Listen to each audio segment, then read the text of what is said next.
പൗലോസ് പ്രസംഗിച്ചു. പാതിരാത്രിയായിട്ടും പ്രസംഗം തീർന്നില്ല.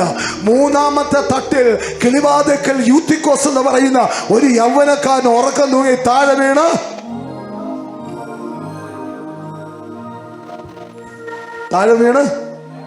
ആ ചത്തെന്ന് തന്നെ പറയാം. ചത്തു. മനുഷ്യൻ മരിച്ചെന്ന് പറയുന്നത് കേൾക്കാൻ രസം അല്ലേ? പക്ഷെ ഞാനങ്ങ് പറയട്ടെ, ഇവനങ്ങ് ചത്തു, താഴെ വീണ് ചത്തു. പ്രസംഗം കേട്ടിരുന്ന് ഉറങ്ങുന്ന അച്ചായന്മാരും അമ്മമാരും ശ്രദ്ധിച്ചോണം. മൂക്കുത്തി താഴെ വീണ ഞാൻ പൗലോസൊന്നുമല്ല നിങ്ങളെ ജീവനോട് എഴുന്നേൽപ്പിക്കാൻ. ചത്തത്. അതുകൊണ്ട് ജീവനോടിരുന്ന് ആരാധിച്ചോണോ. സഭയ്ക്കകത്തിരുന്ന് ഉറങ്ങരുത്. ഒരു സ്തോത്രം പറഞ്ഞാട്ടെ. സഭയ്ക്കകത്തിരുന്ന് ഒരു കൊച്ചമ്മമാരും ഉറങ്ങരുത്. ഉറങ്ങിയ കസരേന്നാണെങ്കിലും മൂക്കുത്തി വീണാൽ തട്ടിപ്പോവും. പരിശുദ്ധാത്മാവ് തട്ടിയിട്ടാൽ ആർക്കും ഒന്നും പറ്റത്തില്ല. പക്ഷേ ഉറങ്ങി വീണാൽ ചാവാൻ സാധ്യതയുണ്ടെന്ന് ദൈവത്തിന്റെ പരിശുദ്ധാത്മാവ് ഓർമ്മിപ്പിക്കുന്നു. അവർക്ക് പ്രശ്നമില്ലായിരുന്നു. കാരണം അവിടെ നിന്ന് പ്രസംഗിക്കുന്ന പൗലോസ പുള്ളിയുടെ കൈക്കൊണ്ട് കൊടുത്തു. പുള്ളി ജീവനോട് എഴുന്നേൽപ്പിച്ചു. എൻ്റെ കൈക്കൊണ്ട് തന്നാൽ ഞാൻ ഒത്തിരി അഭ്യാസമൊക്കെ കാണിക്കാമെന്നല്ലാതെ ഒന്നും ജീവിക്കാൻ പോകുന്നില്ല. എത്ര പേർക്ക് പറഞ്ഞാൽ മനസ്സിലായി? അതുകൊണ്ട് ഉണർന്നിരുന്ന എല്ലാവരും ഒന്ന് കണ്ണൊക്കെ ഒന്ന് തുറന്നു പിടിച്ചാൽ തീർക്കുക. കഴിഞ്ഞു. ഇപ്പം തന്നെ തീർത്തേക്കാം. സ്തോത്രം. യൂത്തിക്കോസ് താഴെ വീണ് അവൻ മരിച്ചു കഴിഞ്ഞ ഉടനെ അവിടുത്തെ വിശ്വാസികളെ നമ്മൾ സമ്മതിച്ചേ പറ്റത്തുള്ളൂ. അവർ നേരെ മോർച്ചറിയിലോട്ടാണ് കൊണ്ടുപോയത്. അവർ നേരെ എടുത്ത് പൗലോസിന്റെ മുമ്പിൽ കൊണ്ടുവച്ചു. ആമേ. അപ്പോൾ ചില സൗഖ്യങ്ങൾ പാസ്റ്ററുടെ കയ്യിൽ മാത്രമല്ല വിശ്വാസിയുടെ കയ്യിലും ഉണ്ട്. ആമീൻ പറഞ്ഞാട്ട്. ഇതെല്ലാവരും ഒന്നും പറയുന്നില്ല കേട്ടോ. പറഞ്ഞാൽ പാസ്റ്റർമാർക്ക് നാണക്കേടാ. ആമേൻ. അതൊക്കെയാണ് അതിനകത്തെ സത്യം. നിന്റെ വിശ്വാസം കൂടെയൊക്കെയാണ് ഈ സൗഖ്യത്തിന്റെ ലക്ഷണങ്ങൾ. ആമേ. അപ്പോൾ പൗലോസിന്റെ മുമ്പിൽ കൊണ്ടുവച്ചു. വചനം പറയുന്ന പൗലോസ് അവന്റെ മുകളിൽ വീണ് അവനെ തഴുകി. സ്തോത്രം. ഞാനായിരുന്നെങ്കിൽ 2 അന്യഭാഷയൊക്കെ പറഞ്ഞിട്ട് അപ്പോഴും ഞാൻ ബാഗ് എടുത്ത് കടന്നേനെ. ഇതൊക്കെയാണ് മോർച്ചറിയിൽ എവിടെയാണെന്ന് വെച്ചാൽ കൊണ്ടുപോകാൻ പറഞ്ഞേനെ. പക്ഷേ പൗലോസ് വീണ് തഴുകിയിട്ടൊരു കാര്യം പറഞ്ഞു. അവന്റെ ഉള്ളിൽ ജീവനുണ്ട്.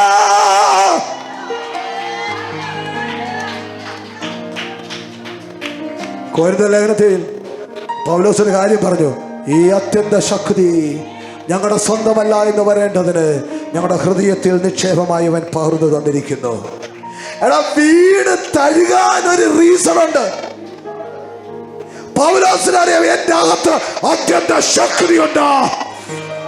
ഈ ശക്തി ജീവൻ പോയി അവന്റെ ഹൃദയത്തിന്റെ അകത്തോട്ട് ഒന്ന് ട്രാൻസ്ലേഷൻ ചെയ്താൽ അവൻ എഴുന്നേക്കും. ഓ, മനസ്സിലായില്ല? മനസ്സിലാകുന്നവർ കരങ്ങൾ അടിച്ച്. അവൻ ശവത്തിന്റെ മുകളിലോട്ട് വീണു. കാണുന്നവർക്ക് തോന്നിയേക്കാം ആ ശവത്തിന്റെ മുകളിൽ വീണ ഭാരം, ആ ശവം വഹിക്കുന്ന ഭാരം പൗലോസിൻ്റെതാണെന്ന്. പക്ഷെ എന്നോട് കർത്താവ് പറഞ്ഞു, ആ ശവം ഇപ്പം വഹിക്കുന്ന ഭാരം പൗലോസിന്റെ അല്ല, അഭിഷേകത്തിന്റെയാണ്. അവനകത്ത് വന്ന ദൈവശക്തിയുടെ ഭാരമാ ആ മരിച്ചു കിടക്കുന്നതിന് ഡെഡ് ബോഡി താങ്ങുന്നത്. പിന്നെ എങ്ങനെയാകും ഞാൻ ജീവിക്കാതിരിക്കുന്നത്? അവന്റെ അകത്തിരുന്ന ആത്മാവിന്റെ ശക്തി ചലനം നഷ്ടപ്പെട്ട് ഹൃദയത്തിന്റെ അകത്തോട്ട് വ്യാപരിക്കുന്നത് അറിഞ്ഞ പൗലോസ് പറയുന്നു, അവന്റെ ഉള്ളിൽ ജീവനുണ്ട്.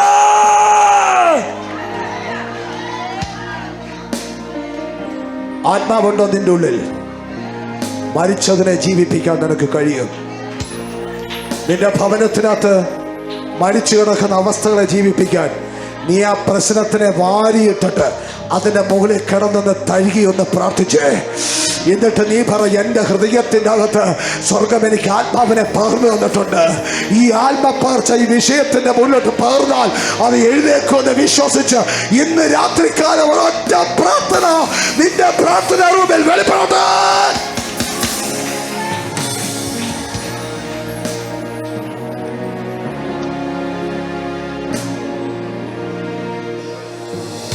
ഹല്ലേലൂയ.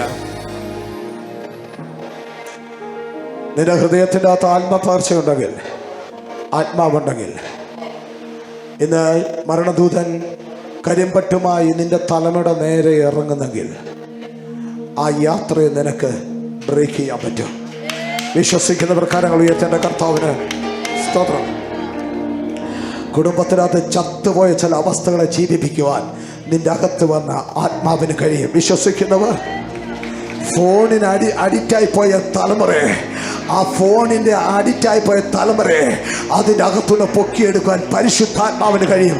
ഒരു ഹല്ലേലൂയ പറഞ്ഞാട്ട്.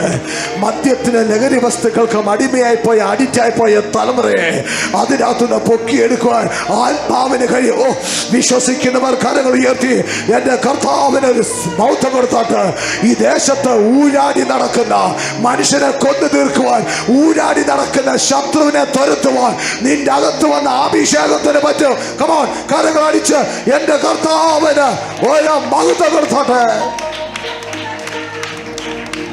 അവസാനിപ്പിക്കുക. ഞാൻ ബൈബിളിൽ വായിച്ചതിൽ വെച്ച് ദൈവത്തിന്റെ ഏറ്റവും വലിയ പ്രൊജക്റ്റ് എന്താണെന്നറിയാം?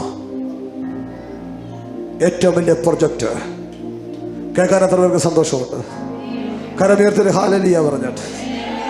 ഞാൻ വിശ്വസിക്കുന്നു ഈ പ്രൊജക്റ്റ് നിങ്ങൾ കണ്ടിട്ടുണ്ട്, നിങ്ങൾക്കറിയാം. ഇതുപോലൊരു പ്രൊജക്റ്റ് ഇത്ര കൃത്യത്തോടെ ചെയ്തു തീർത്ത മറ്റൊരൊറ്റ പ്രൊജക്റ്റും നമ്മുടെ ബൈബിളിൻ്റെ അകത്തില്ല. ഏതാന്ന് കേൾക്കണമോ? മനുഷ്യ നീ തന്നെ. മനസ്സിലായില്ല? ദൈവം പണിതതിൽ വെച്ച് ഏറ്റവും ശ്രേഷ്ഠകരമായ പ്രൊജക്റ്റാണ് നീയും ഞാനും. ആരോട് പറയാനാ? ആരോട് പറയാനാ ഇത്?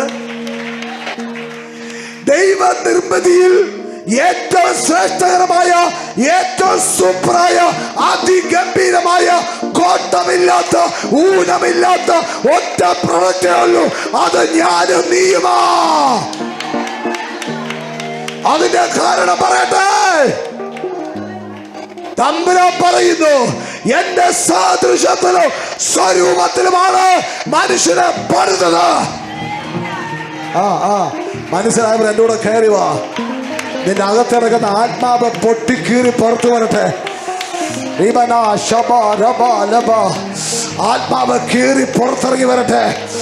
ലിബന ശബന. പഴയ നിയമത്തിൽ ആത്മാവ് മേൽ വന്നു. സ്തോത്രം. യെഹെസ്കേലിന്റെ മേൽ വന്നു. ഒരു ഹല്ലേലൂയ പറയാൻ പറ്റുമോ? സഖറിയാവിന്റെ മേൽ വന്നു.